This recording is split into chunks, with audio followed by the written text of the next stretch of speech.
E aí, pessoal, tudo bem com vocês? Bom, então, hoje a nossa aula é sobre filosofia. E, gente, falar de filosofia, sociologia, é sempre bom a gente saber como que ela surgiu, como que essa vertente de pensamento, esse estudo em busca da verdade surgiu. E a filosofia, mais especificamente a filosofia ocidental, né, que é a que rege as nossas ideologias hoje, ela vai surgir lá na Grécia Antiga, na cidade de Mileto, beleza? A partir de quem? Tales de Mileto, tá? O nome dele era Tales de Mileto, porque ele morava em Mileto, tá bom? Então, é um esquema básico, bem simples, tá? Ela vai surgir lá na Grécia por volta do século VI, tá bom? Vou até colocar aqui para vocês anotarem, né?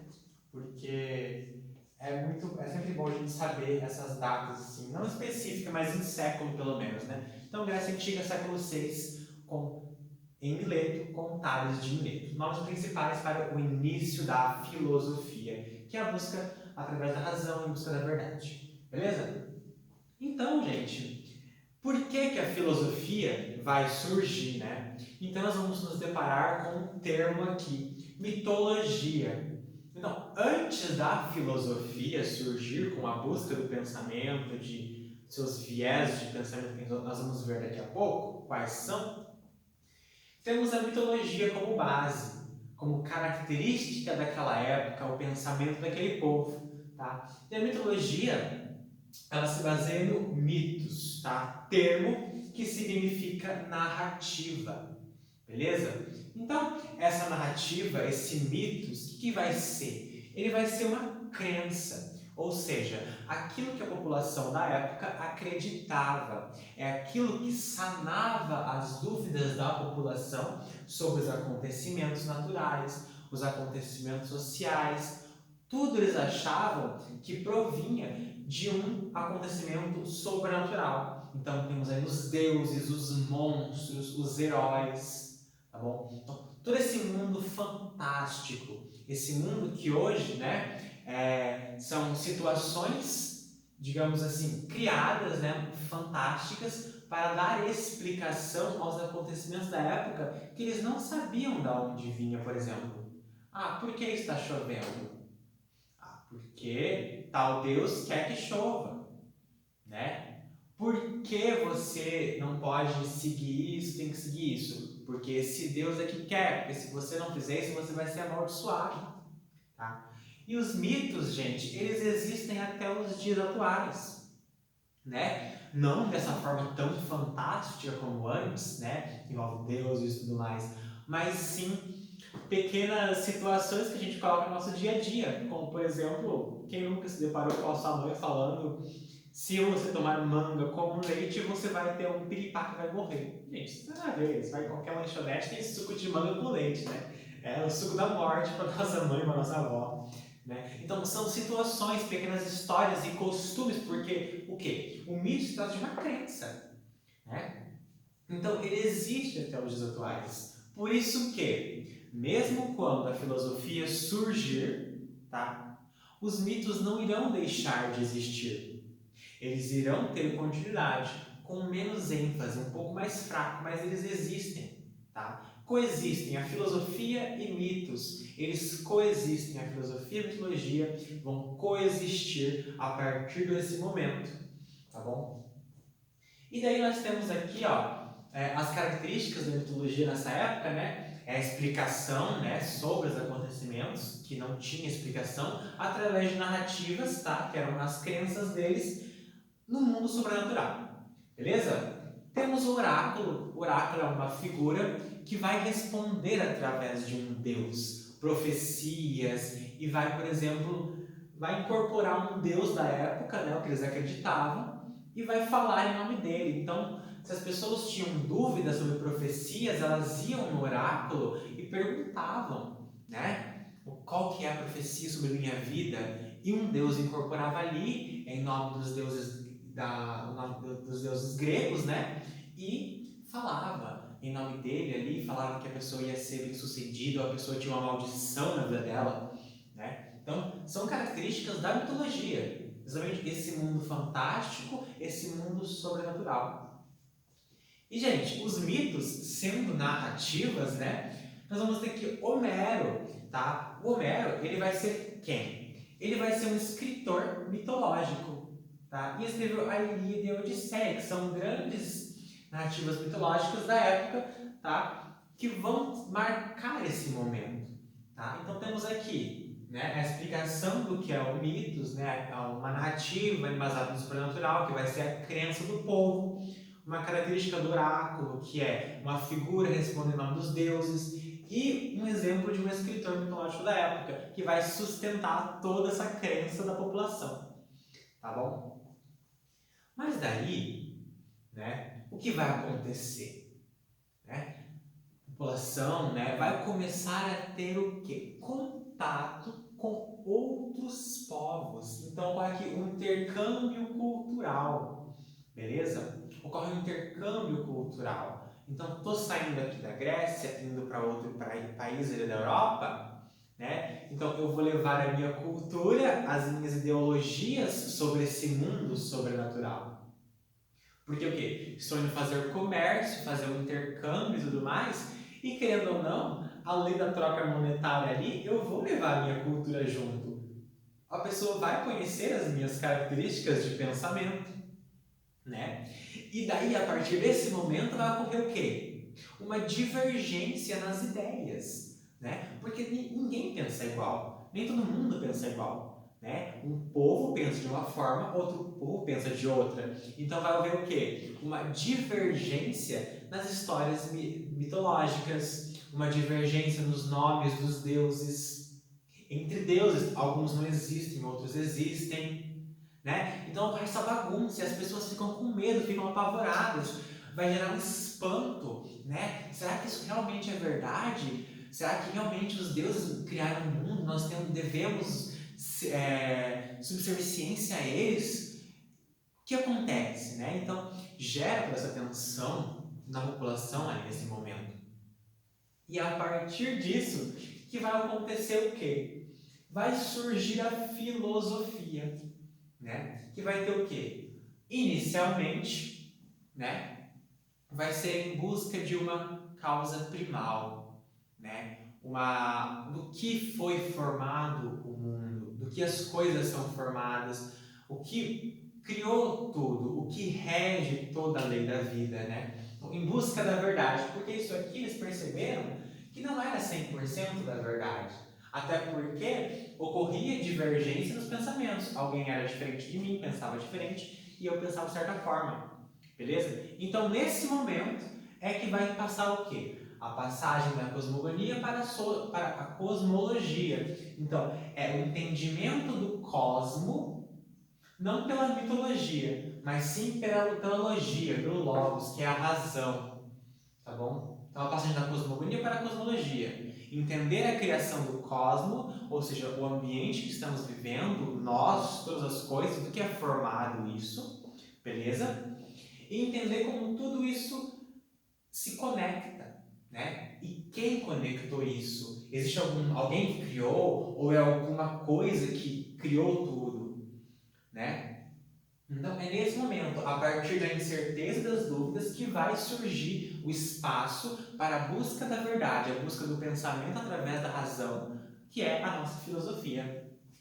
E como a alquimia, né, a química, ajudou nesse processo, né? Como eu falei, causa primal. Nessa época, temos aqui Demócrito e Leucipo, né, alquimistas antigos. Nós podemos citar aqui o estudo do átomo, né? Desde essa época aqui, as noções de átomo para eles, certo? Então, os átomos são as menores partículas da matéria, correto? Aquilo que forma cada corpo, cada substância.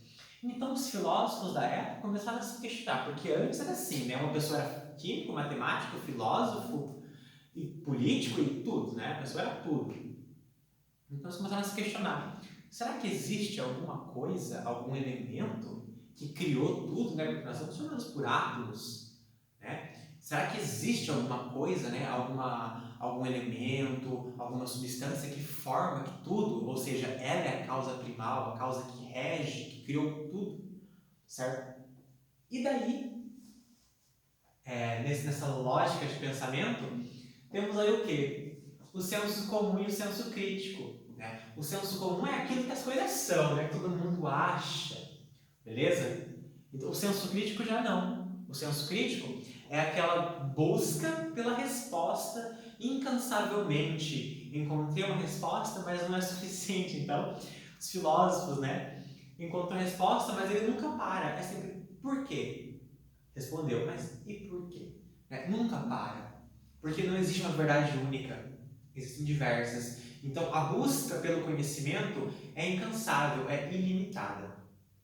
Então, tendo em busca, né, a causa primal ali, o que forma as coisas, né, temos senso comum, todo mundo pensa, senso crítico, que são os filósofos que vão pesar ainda mais em cima disso, porque eles vão estar em busca da verdade, já nesse momento, a partir da incerteza da população sobre a mitologia. Então aqui, né, senso crítico, senso comum, que vai surgir os primeiros filósofos, beleza? E esses primeiros filósofos, chamados de pré-socráticos, né, que eles vieram antes de Sócrates, beleza?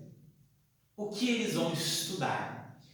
Eles vão estar em busca da arqué. O que significa arqué? Causa primeira, a substância primal, o que originou todas as outras coisas.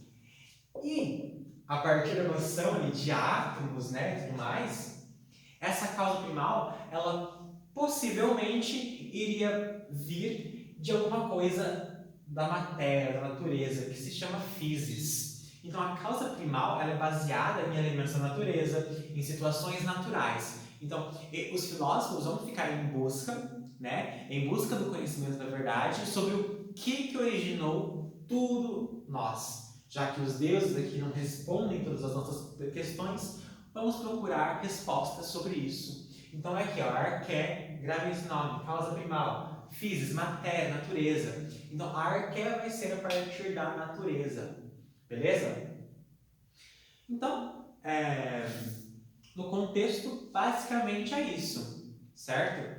A dúvida da mitologia, esse questionamento, né, não está mais me respondendo, não sei se isso é verdade ou não, porque a gente conheceu outras pessoas que pensavam diferente da gente. Saímos da nossa esfera de conforto aqui e começou a pensar, né? Então, aí sim surge a filosofia, né, em busca da verdade, em busca da causa primal, através de algum elemento da natureza, que vai responder todos os questionamentos que aqui já não são mais respondidos, ok? E aqui um exemplo de alguns pré-socráticos e a arqué de cada um, né? Qual era a substância que cada um julgava ser a causa primal. Tales de Mileto aqui, tá? Ele falava que a água, né? As coisas surgiam a partir da água, porque a água é vida, tá? Demócrito, né? O químico aqui, falava que era a partir dos átomos. Então, dos átomos que surgem. É bem amplo isso, né? O átomo, porque cada substância vai ter uma característica própria. Não é, apenas a água, que é uma coisa única. Beleza? Heráclito. Heráclito falava que era o fogo, que era a questão de oposição e movimento. Heráclito era aquele cara que falava que assim, eu nunca vou entrar em um rio, no mesmo rio, mais que uma vez. Por quê? Porque quando eu entrar, eu entrei em um tipo de água. Quando eu sair e entrar de novo, eu vou estar entrando em outra água. Por quê? Aquela água que eu entrei primeiramente, ela já correu, já foi. Beleza? Não existe mais aquela água, já se renovou e é outra.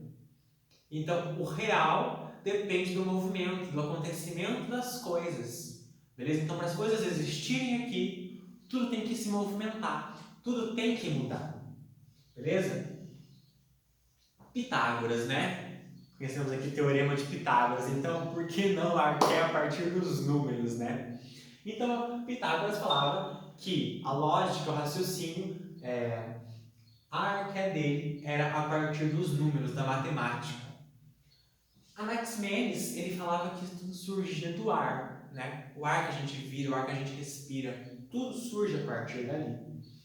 E Empédocles falava que é a partir dos 4 elementos, água, terra, ar e fogo. Então, meio que ele pegou um pouquinho de cada um e falou, não, um pouquinho de cada elemento tem a formação da matéria, beleza? Então, assim, existem outros vários aqui, tá? A gente pode citar Anaxágoras, né? Pode citar também Parmênides, que era o ser e tudo mais. Eu sou, as coisas surgem a partir de mim, a partir do que você é, do que cada coisa é, né?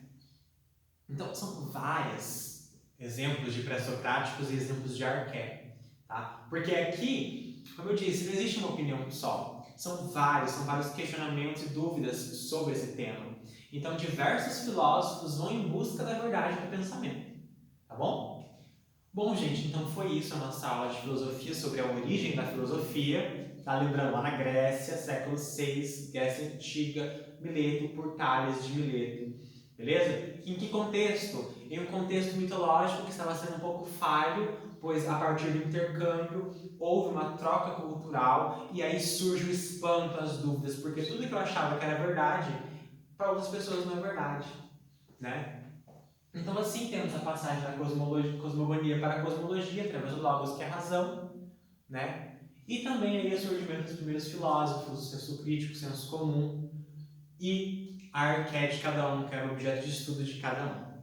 Beleza, gente? É isso. Eu espero que vocês tenham gostado e até a próxima aula. Tchau, tchau!